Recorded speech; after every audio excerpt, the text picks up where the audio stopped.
guys, it's Devin back again, Devin's channel too. I'd like to bring y'all a future update on the past season we had this past Friday, or excuse me, Sunday. This was conclusion on season 6, episode 4 of The Walking Dead, and I tell you what, man, it was kind of crazy. I was expecting to see a lot of people out there. I was expecting to see more. I thought we were going to see what was going to happen with Glenn, but apparently that didn't happen. I think it was more a decision, but like a lot of people were thinking, what were we going to see, what was going to happen with Rick, if we were going to see if Rick's going to be out there in that RV, as you would call it.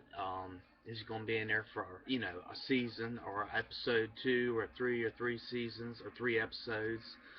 Excuse me for that. I've been on another chat doing some other stuff, so I kind of got 2 things going through my mind, but it's kind of funny. It was kind of good that it showed what Morgan went through the last 2 years. He met Eastman, but before that had started, he was kind of like on his own, and he was just pretty much like just anybody that would follow him or whatnot. To say he was just clearing, and that was his word. He just cleared. There was no good people in his state of his mind. He was just clearing people, and of course you still seen him.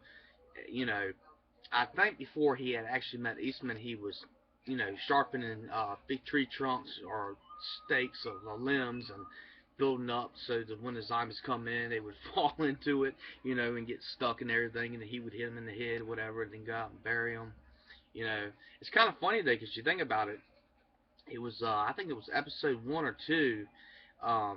They're talking about burn the bodies. You got to burn the bodies to kill the disease, and then we saw later on in 3 and 4 that it wasn't that. That people that even if they didn't get bit, or they get shot, or they got shot, they still came back as zombies or walkers, as you would have it. So I was kind of curious. It's kind of like, what was it, airborne? Like I said, that goes back to the whole thing of, is it CDC, Center for Disease Control? Is it, was it built up by the Army and it got out of hand and somehow it got out to the public and it just went from state to state to state? No, there's no telling how far this plague or this ferocity has traveled. We got Fear of the Walking Dead, that's based in LA. So you think about Georgia to LA, has it spread that far? So that's kind of a good question. You guys should, leave me some likes on here, and send me some what you think. Give me some suggestions on what y'all think. Do y'all think the disease has spread it from Georgia down to Texas, up to Ohio, going down to the other states, all the way up to LA? Has it spread it that far, or is it just Georgia and LA? That's a good question to have too. It's something to think about on top of that. But I have to say, it was good. We did get to see a lot of people were kind of upset from what I read in blogs and this and that. What I read, like on WikiLeaks and from other channels people put out there, is that a lot of people said the show was drawn out, that it didn't have a main point. It was just kind of like Morgan going through his phase, and of course the whole time he was saying kill me, kill me. But I think that all came down to the fact that it was pretty much kind of like he was at the state of his life that he was kind of like, well, I have to kill until eventually somebody kills me to take me out of this nightmare that I'm into. So I guess he was just finding that he was becoming weak, and Eastman showed him a different way and everything. And Eastman, it's hard to say. I don't remember the character's actual name, real name. I think he was a director back in '92 or '91 for the Ninja Turtles, Mutant Ninja Turtles. Excuse me. Of course, he also played the Zodiac. We've seen that. And it's a shame they only had one episode, which was episode 4. I was hoping he would stick around for 2 or 3 more, maybe get in with Rick's crowd. I think he could have really helped out. It was pretty cool getting back to Eastman real quick before I let this comments go and everything. Some people had sent me some questions about, well, what did you think about what was going to happen with Eastman? Well, it was kind of talked about on AfroBuzz TV, is that they were outside doing something, and I think they were talking about, I think Eastman asked him, "Who have you lost?" And Morgan replied, "I lost my wife and my son, Dwayne. I can't, And he said, "I'm sorry." He goes, "Well, don't ever be sorry."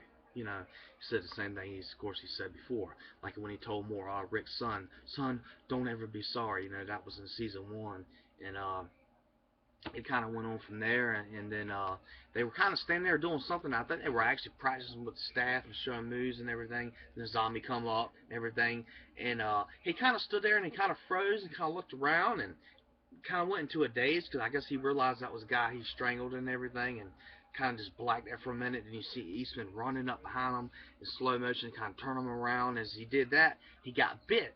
But Morgan, that was it was really his fault because all he had to do with that staff was about 6 foot tall, was just poke. If he had just poked him in the chest or in the forehead or something and knock him back, save Eastman, well, I think things would have went a lot different. And of course, the role didn't play out like that. I don't think it was intended. I think the script was written to be that way. It's kind of funny how AMC has certain characters that are either in just one episode, or they are in 3 or 4, or maybe throughout a whole season. Um, I thought that we would have saw Maggie gone by now. They had, what I have read, they've actually taken Glenn off the credits. I guess his death has been confirmed. The whole thing about, maybe it was Nicholas falling on top of him, and it was Nicholas' guts getting eaten out, and of course, Glenn was freaking out about it, and he kind of snuck underneath the dumpster. Then I heard that maybe he's hiding in the dumpster and everything, but I still go back to saying that they could have, stepped on a zombie's arms, broken arms, and stabbed some of their heads as the zombies were surrounding the trash can. And I think they could have got over that fence, even though if you look at closely at it, it had barbed wire, but it wasn't tightly secured to it. They could have got over that fence. But of course, once again, we have it. AMC writes their own storyline, which is The Walking Dead, or I would say The Walking Dead. I don't know if AMC has any control over it or whatnot. It was a good 9-minute episode. A lot of people just said it drew out too long, um, but it gave us an idea of what happened to Morgan. So I had heard some people say he met a monk and this and that, but come to find out, he met a guy named Eastman that was a forensic psychologist. Now, getting back to the wolf scene, at the very end of everything, he had one of the guys, the wolf, that had the really yellow, nasty teeth and everything, and he looked at him and says, "Can't you tell I'm sweating and this and that?" And he pulled up his shirt and he had it look like it wasn't a bite, it was a slice wound from a knife and all that. But he said, if you let me free, or if I go free, I have no choice but to kill you, Morgan, and to kill everybody else. So I'm kind of interested in seeing what's going to come up this Friday. Are we going to see, is Morgan going to try to rehabilitate this guy, or is he going to go into get kind of hallucinate and go into a stage where he actually joins the whole thing with the wolves, and they kind of let him live, and he adapts to that, and he turns against Rick and his crowd. But that's kind of either here nor there. That prediction is way off. It could be, it could not happen. Be, who knows? I like to see something, mix it up more, give it some more energy, some more buzz to it. Um, I don't know. That's kind of thinking, that's talking drastic measures, but that's a possibility. Anything is. We've seen it right now. With the death with Beth and everything. I didn't expect that at all. I really didn't. Of course, also too, we haven't seen, which I think I brought up in the video I did Sunday, is we haven't seen not Rick, but we haven't seen Daryl play much of a role, and of course Abraham and Rosita, and they kind of haven't really been in the last 2 episodes at all, really that much. Actually, since the premiere, we really didn't see that much of them, other than the fact when Sasha and Abraham were riding in a car, and then Abraham got out and he grabbed some kind of aluminum foil or something like that. I think it was like a secure poncho or something like that, emergency poncho or something like that. Anyhow, but it was kind of curious. But to get back to it, it was a good episode. I didn't think it drawed out. I think it was a touching one.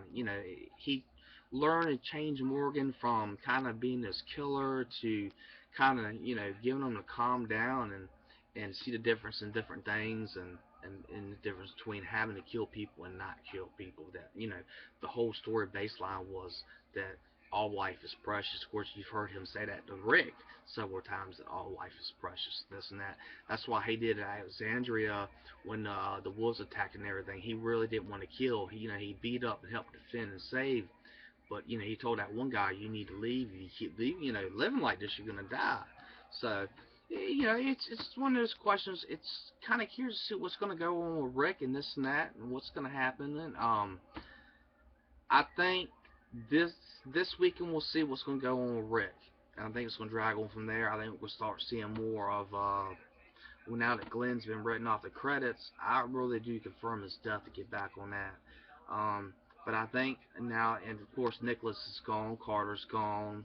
We lost David when he got bit at the fence. Um, so I think Sasha and Carol, we're gonna see more of them, and Rosita and Abraham. But I think between them four, I think we're gonna see a lot more of Carol and Carl. I have to say that. Give my votes on that. But anyhow, this is Devin's Channel 2, and I want to give you a little updates on some stuff from The Walking Dead, Season 6, Episode 4, that came on Sunday. And, as course, hit the like button if you like it. If you dislike it, hit the dislike button. Subscribe if you want to get more links up to my up-to-date views. Um, I do have another website out. It's called Devin Thanks Women. That's a completely different subject. Just let that out. But anyhow, you guys have a great night, and I'll see you later. Peace.